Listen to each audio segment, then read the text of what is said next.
Ah, hi, come in. I'm just doing some sorting out on these shelves. This, as I explained before, is the sort of really particularly personal or family or precious because of some other age or association. I tell you what, though, I remember last time when we talked about Coleridge, I showed you the beautiful edition of The Rime of the Ancient Mariner, which my grandmother had been given as a little girl by her father, and which she read from to my mother when she was a little girl. So let's go back and think about my grandmother, who's a very important figure. And this, she was a poet in Glasgow, and Dumbarton. And this is her sort of. She published 2 volumes of poetry, but this is the really main piece, the legendary of St Mungo. St Mungo, of course, also known as Kentigern. Do you want to come and look at it under the light here? Not trip over George.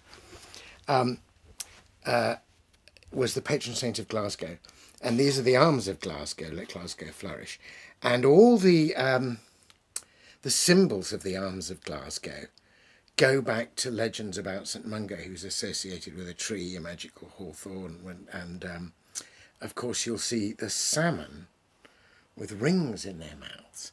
And this is one of the great stories that there was a woman falsely accused of adultery, by a king accusing his wife, and she was innocent. And in fact, to try and make it, he'd given her a ring, and he'd actually himself secretly taken this ring back and flung it in the river, and then he accused her of not being faithful and of having given the ring away.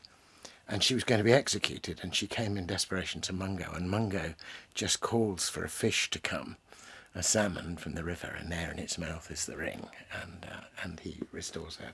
Anyway, come over. Let me read you a bit of this book and show you some more of it. So that's one of the many stories about St Mungo, and he was one of these great Celtic saints, a contemporary of the great Irish saint Columba. And at the core of this cycle of poems about Mungo, is also about Columba, is the meeting of the 2 saints on the banks of the Clyde, and their blessing the Clyde. But of course it was published in 1923, and but written mostly in, as she makes careful to say in a note at the beginning of the book, it says, this book was planned, and most of the poems, including The Miracle of the Ring, written during the summer of 1917. So right at the height of the Great War.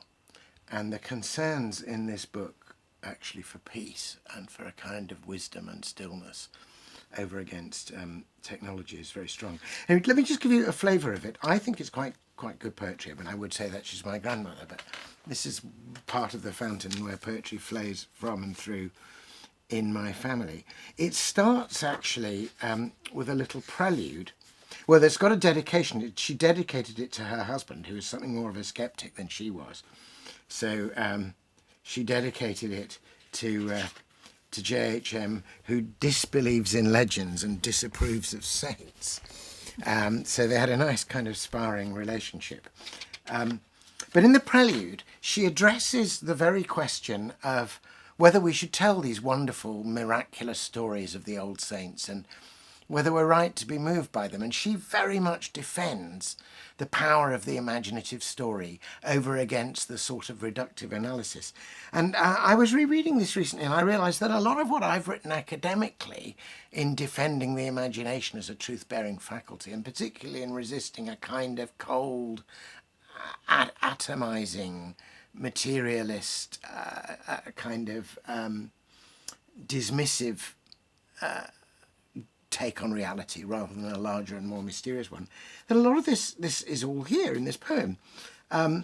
So she imagines somebody attacking her for even writing the book and saying you shouldn't pay any attention to the chronicles of St Mungo and St Columba because they chiefly tell of miracles. His tales are merely fiction, and with spells, rituals and dogmas dead should reckon be relics of out-of-date theology. And then she replies, are they mere out-of-date theology, oh my smell fungus? Well, they seem to me, even in their maundering and veiled condition, more real than atomizing erudition. If they scorn proof and fact and time and season, our malady is reason, a disease on all accounts deadlier than its victims deem, much deadlier than following such a dream. I'm all for following such a saintly dream in sympathy and reverence.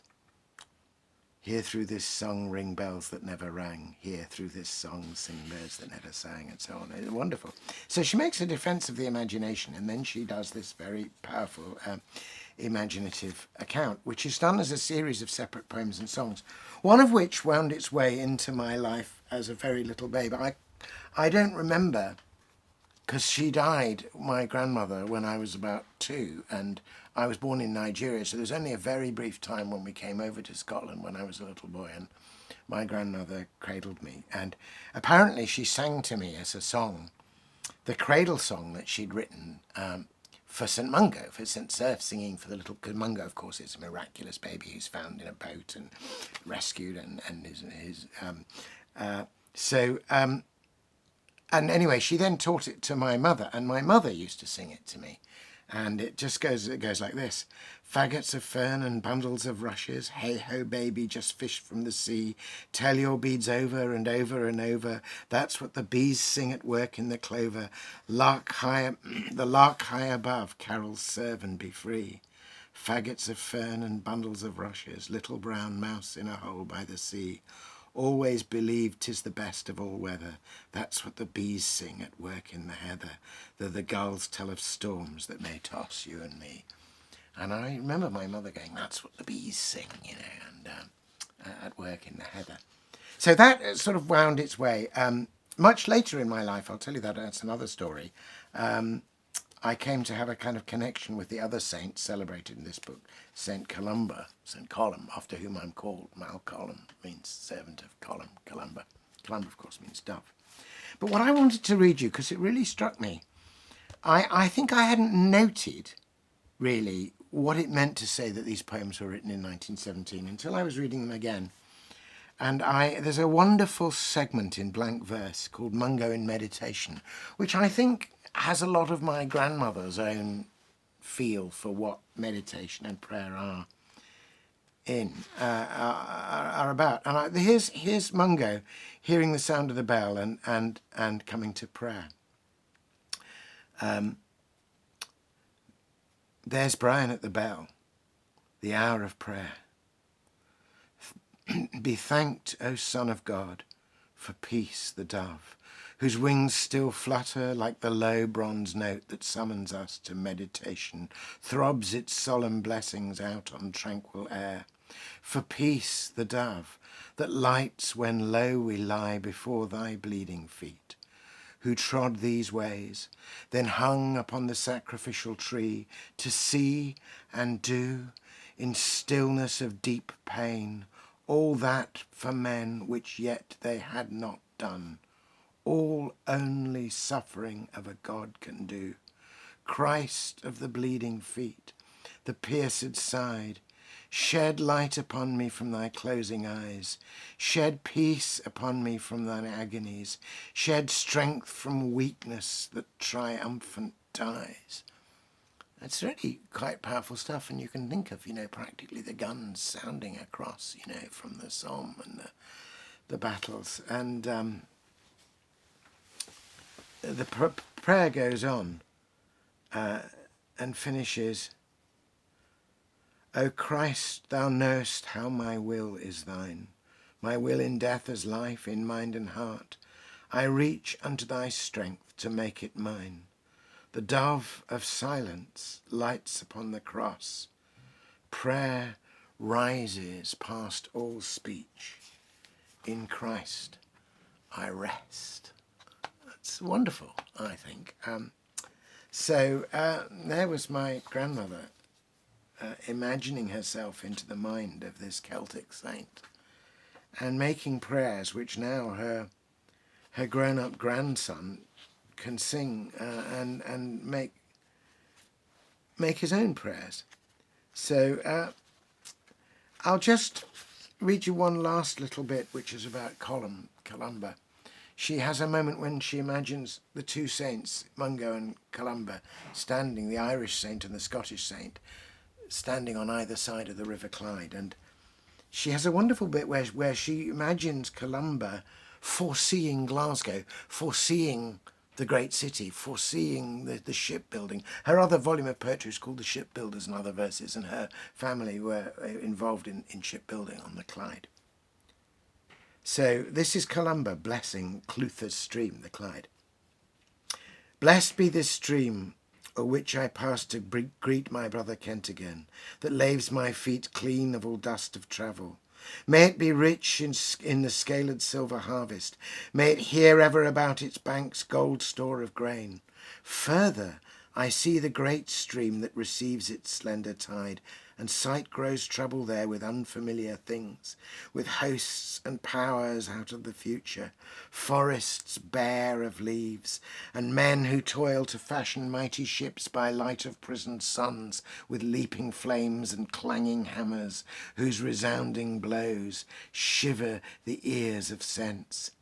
For Clutha's stream I read a future in far folds of time, beyond the comprehension of our days, as heaven is far from earth.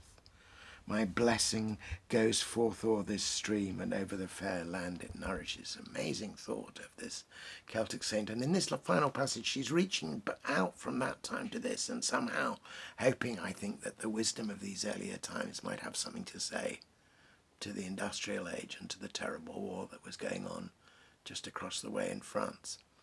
And in a way, I think that's what I'm trying to do when I read ancient poetry, when I look to old forms, when I try to write now, make that same bridge in time that all those years ago, my grandmother imagined Columba and Kentigern, Mungo, making over the Clyde. Anyway, I'll tell you another aspect of this story another time, but that's why that book is on this shelf. Good to have you with me.